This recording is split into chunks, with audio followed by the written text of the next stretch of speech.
ಏನಿದು ಸಿಎಂ ಸ್ಥಾನಕ್ಕೆ ಲಾಬಿ ವಿಶೇಷ ಕಾರ್ಯಕ್ರಮಕ್ಕೆ ಸ್ವಾಗತ. ನಾನು ಬಸವರಾಜ್ ಹೂಗಾರ್. ಗ್ಯಾರಂಟಿ ಸರ್ಕಾರದಲ್ಲಿ ಸಿಎಂ ಸ್ಥಾನಕ್ಕಾಗಿ ಪೈಪೋಟಿ ನಡೀತಾ ಇದೆ. ಒಂದು ಕಡೆ DCM DK ಶಿವಕುಮಾರ್ ನಾನು ಕೂಡ ಒಂದು ಬಾರಿ ಆದರೂ CM ಆಗಲೇಬೇಕು ಅನ್ನುವಂತಹ ತವಕದಲ್ಲಿದ್ದಾರೆ.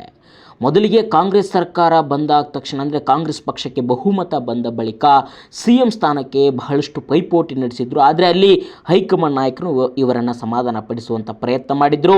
ಸೊ ಹಾಗಾಗಿ ಆ ವಿಚಾರ ಮೆಲ್ಲಗೆ ಮರೆ ಆಗಿತ್ತು.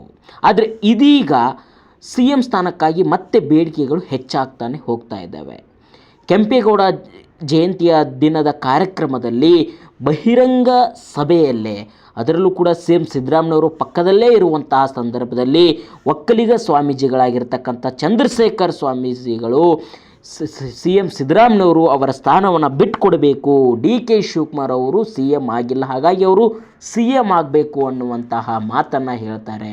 ಇದು ಇಡೀ ಕಾಂಗ್ರೆಸ್ ಪಾಳ್ಯದಲ್ಲೇ ಒಂದು ರೀತಿಯಲ್ಲಿ ತಲ್ಲನ್ನು ಸೃಷ್ಟಿ ಮಾಡಿದೆ. ಯಾಕಂತಂದರೆ CM ಸಿದ್ದರಾಮಯ್ಯನವರು ಕೂಡ ಇರುವಂಥ ಕಾರ್ಯಕ್ರಮದಲ್ಲೇ ಬಹಿರಂಗವಾಗಿ ಸಿದ್ದರಾಮಯ್ಯನವರು ಮನಸ್ಸು ಮಾಡಿ CM ಸ್ಥಾನವನ್ನು DK ಶಿವಕುಮಾರ್ ಅವರಿಗೆ ಬಿಟ್ಟುಕೊಡಬೇಕು ಅನ್ನುವಂತಹ ವಿಚಾರವನ್ನು ಪ್ರಸ್ತಾಪ ಮಾಡ್ತಾರೆ. ಇದು CM ಸಿದ್ದರಾಮಯ್ಯನವರ ಒಂದು ಗುಂಪಿನ ಬಳಗಕ್ಕೆ ಒಂದು ಕಡೆ ನುಂಗಲಾರದ ತುತ್ತಾಗಿ ಪರಿಣಮಿಸಿದೆ. CM ಸಿದ್ದರಾಮಯ್ಯವ್ರಿಗೂ ಒಂದು ಕಡೆ ಶಾಕ್ ಕೂಡ ಆಗಿದೆ. ಯಾಕಂತಂದರೆ ಒಂದು ಬಹಿರಂಗ ಸಮಾರಂಭದಲ್ಲೇ ಈ ರೀತಿಯಾಗಿರ್ತಕ್ಕಂಥ ಹೇಳಿಕೆ ಕೊಟ್ಟಿರುವಂಥದ್ದು. ಒಕ್ಕಲಿಗ ಸ್ವಾಮೀಜಿಗಳು ಒಂದು ರೀತಿಯಲ್ಲಿ ಹೇಳುವಂತಹ ಸಂದರ್ಭದಲ್ಲಿ ಹೇಳಿದರೆ ಯಾವುದೇ ರೀತಿಯಾಗಿರ್ತಕ್ಕಂಥ ಇಂತಹ ಸಮಸ್ಯೆ ಉಲ್ಬಣ ಆಗ್ತಿತ್ತಿಲ್ಲೇನೋ ಗೊತ್ತಿಲ್ಲ. ಆದರೆ ಬಹಿರಂಗ ಒಂದು ಕಾರ್ಯಕ್ರಮದಲ್ಲೇ ಈ ರೀತಿಯಾಗಿರ್ತಕ್ಕಂಥ ಹೇಳಿಕೆ ನೀಡಿರುವಂಥದ್ದು ಇಡೀ ರಾಜ್ಯ ಕಾಂಗ್ರೆಸ್ ಪಾಳ್ಯದಲ್ಲೂ ಕೂಡ ಮತ್ತು ಇಡೀ ರಾಜ್ಯದಲ್ಲಿ ಕೂಡ ಸಾಕಷ್ಟು ಈ ವಿಚಾರನೆ ಹೆಚ್ಚು ಚರ್ಚೆ ಆಗ್ತಾ ಇದೆ.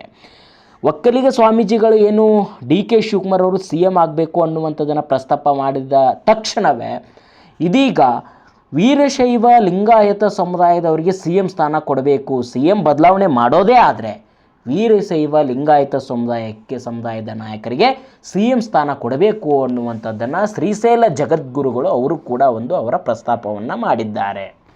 ಯಾಕಂತಂದರೆ ಒಂದು ಕಡೆ ಶ್ರೀಗಳು ರಾಜಕೀಯಕ್ಕೆ ಎಂಟ್ರಿ ಕೊಡುವಂಥದ್ದು ಎಷ್ಟೊಂದು ಸರಿ ಅಥವಾ ತಪ್ಪು ಅನ್ನುವಂಥದ್ದು ಒಂದು ಕಡೆ ಚರ್ಚೆ ಮಾಡಬೇಕಾಗುತ್ತೆ. ಯಾಕಂತಂದರೆ ಇಡೀ ಒಂದು ಕಡೆ ಅವರು ಕೂಡ ಒಂದು ಸಮುದಾಯದಲ್ಲಿ ಒಂದು ಪ್ರಮುಖ ಪಾತ್ರವನ್ನು ವಹಿಸ್ತಾರೆ.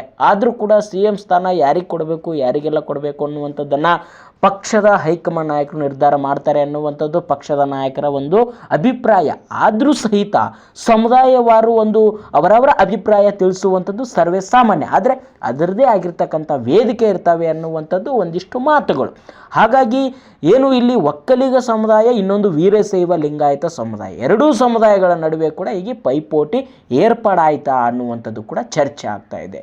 ಯಾಕಪ್ಪ ಈ ರೀತಿಯಾಗಿರ್ತಕ್ಕಂಥ ಚರ್ಚೆಗಳು ಆರಂಭವಾಗಿವೆ ಅನ್ನುವಂಥದ್ದನ್ನು ನಾವು ನೋಡ್ತಾ ಹೋದರೆ ಎಲ್ಲೋ ಒಂದು ಕಡೆ ಇದರ ಹಿಂದೆ ಯಾರಾದರೂ ಕೈವಾಡ ಇದೆಯಾ ಅನ್ನುವಂತಹ ಸರ್ವೇ ಸಾಮಾನ್ಯವಾಗಿ ನಮಗೆ ಒಂದಿಷ್ಟು ಪ್ರಶ್ನೆಗಳು ಹುಟ್ಕೊಳ್ತವೆ. ಯಾಕಂತಂದರೆ ಒಂದು ಕಡೆ ಕಾಂಗ್ರೆಸ್ ಏನು ಸರ್ಕಾರ ಬಹುಮತ ಏನು ಕಾಂಗ್ರೆಸ್ ಪಕ್ಷಕ್ಕೆ ಬಂತು ರಾಜ್ಯದಲ್ಲಿ, ಆ ಒಂದು ಸಂದರ್ಭದಲ್ಲಿ CM ಸ್ಥಾನಕ್ಕಾಗಿ ಪೈಪೋಟಿ ನಡೆಸಿರ್ತಕ್ಕಂಥ ಸಂದರ್ಭದಲ್ಲಿ ಹೈಕಮಾಂಡ್ ನಾಯಕರು 50-50 ಅನ್ನುವಂಥ ರೀತಿಯಲ್ಲಿ ಹೇಳಿ ಕಳಿಸಿದ್ರು ಅನ್ನುವಂಥ ಒಂದು ಮಾತು ಏನಿದೆ, ಈ ಮಾತು ಈಗ ಆಗಿರ್ತಕ್ಕಂಥ ಬೆಳವಣಿಗೆಗೆ ಸಾಕಷ್ಟು ಪುಷ್ಟಿ ಕೊಡುತ್ತೆ.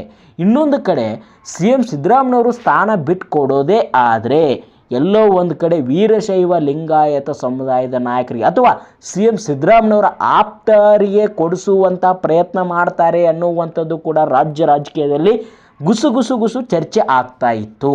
ಹಾಗಾಗಿ ಎಲ್ಲೋ ಒಂದು ಕಡೆ ಒಕ್ಕಲಿಗ ಸಮುದಾಯ DCM DK ಶಿವಕುಮಾರ್ ಅವರನ್ನು CM ಮಾಡಬೇಕು ಅನ್ನುವಂತಹ ವಿಚಾರ ಪ್ರಸ್ತಾಪ ಮುನ್ನೆಲೆಗೆ ಬಂದ ತಕ್ಷಣ ವೀರಶೈವ ಲಿಂಗಾಯತ ಸಮುದಾಯದವರಿಗೆ ಕೊಡಬೇಕು, ಅದರಲ್ಲಿ MB ಪಾಟೀಲ್ ಇದ್ದಾರೆ, ಶಾಮನೂರು ಶಿವಶಂಕರಪ್ಪನವರಿದ್ದಾರೆ, SS ಮಲ್ಲಿಕಾರ್ಜುನ್ ಅವರಿದ್ದಾರೆ, ಈಶ್ವರ್ ಖಂಡ್ರೆ ಅವರಿದ್ದಾರೆ ಅನ್ನುವಂತಹ ಪ್ರಸ್ತಾಪವನ್ನು ಶ್ರೀಶೈಲ ಜಗದ್ಗುರುಗಳು ಮಾಡಿದ್ದಾರೆ. ಹಾಗಾಗಿ ಇವೆಲ್ಲವನ್ನು ನೋಡ್ತಾ ಹೋದರೆ ಎಲ್ಲೋ ಒಂದು ಕಡೆ ಇದು ಬಹಳಷ್ಟು ಒಂದು ತಲ್ಲನ್ನು ಸೃಷ್ಟಿ ಮಾಡುವಂಥ ವಿಚಾರ, ಮತ್ತು ಇದರ ಹಿಂದೆ ಏನಾದರೂ ನಡೀತಿದೆಯಾ ಅನ್ನುವಂಥದ್ದು ಕೂಡ ಇಲ್ಲಿ ಚರ್ಚೆ ಆಗ್ತಾ ಇದೆ. ಹಾಗಾಗಿ ಇದರ ಹಿಂದೆ ಯಾರೆಲ್ಲ ಇದ್ದಾರೆ, ಏನಾಗ್ತಾ ಇದೆ ಕಾಂಗ್ರೆಸ್ ಪಾಳ್ಯದಲ್ಲಿ ಅನ್ನುವಂಥದ್ದನ್ನು ಕಾದಷ್ಟೇ ನೋಡಬೇಕಾಗಿದೆ. ಇಂತಹ ನಿಮಗೆ ಮತ್ತಷ್ಟು ಮಾಹಿತಿಯನ್ನು ತೆಗೆದುಕೊಂಡು ಬರ್ತೀನಿ. ನಮ್ಮ ಬೆಳಕು ಚಾನಲನ್ನು ಸಬ್ಸ್ಕ್ರೈಬ್ ಮಾಡಿ.